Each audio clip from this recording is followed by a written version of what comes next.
જો પનીર તળાય છે, ગ્રેવી બધી બની ગઈ છે.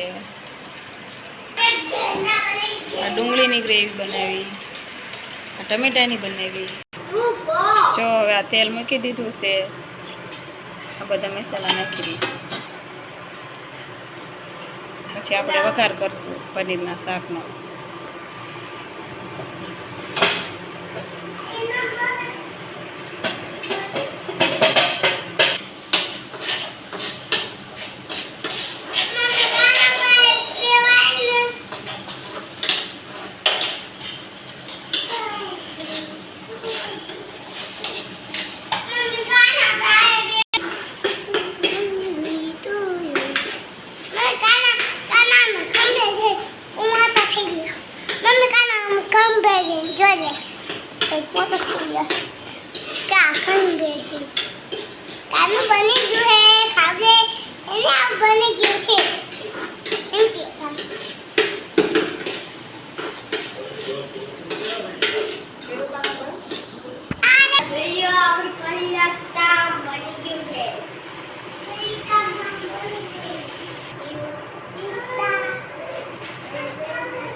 હવે જો ગ્રેવીને થોડી વાર ચડવા દઈશું.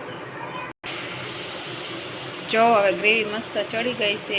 હવે નાખી દઈશું બધા મસાલા. હળદર નાખીશું, ધાણા જીરું નાખીશું, આ ધાણા જીરું નાખીશું, આ લાલ મરચું નાખીશું, આ ગરમ મસાલો નાખીશું.